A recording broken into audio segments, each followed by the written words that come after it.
কেন মা? শুরুতেই দেখলে আমার সাথে কি একটা বাজে সিচুয়েশন হয়ে গেল। So hi hello everyone, welcome to the new blog. যদি তুমি নেপালি ফুড লাভার হও অ্যান্ড যদি তুমি কলকাতাতে থাকো, তাহলে এই জায়গাটা তোমার জন্য একদম বেস্ট একটা ক্যাফে। ফার্স্টে এখানে অর্ডার করি চিকেন কোঠে মোমো, যেটা আমি প্রত্যেকটা টেবিলেই দেখলাম ওরা সার্ভ করছে। তো সেটা দেখেই অর্ডার করা, বাট মাথাতেও ছিল না মোমোটা এতটা জুসি হবে। আমার সাথে লিটারালি ঘটনাটা হওয়ার পর আমি কিছুক্ষণ ভাবছিলাম যে এই জুসটা সিরিয়াসলি মোমো থেকেই বেরোলো। তো যাই হোক, মোমোটা ওয়াজ অসম, ভীষণ মানে জুসি ছিল অ্যান্ড একদম অথেন্টিক নেপালি ফুড যেরকম হয় সেরকম ছিল।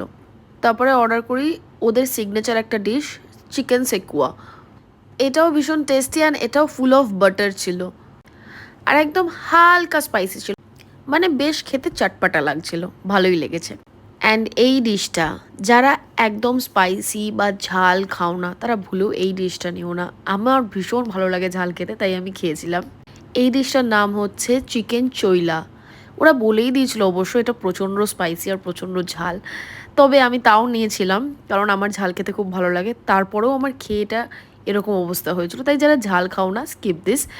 বাকি ডিশগুলো ট্রাই করতে আমি আবারও যাব। বাই দ্য ওয়ে, ক্যাফেটার নাম সেকুয়াগার, নিউ টাউনে রয়েছে, অবশ্যই ঘুরে এসো একবার।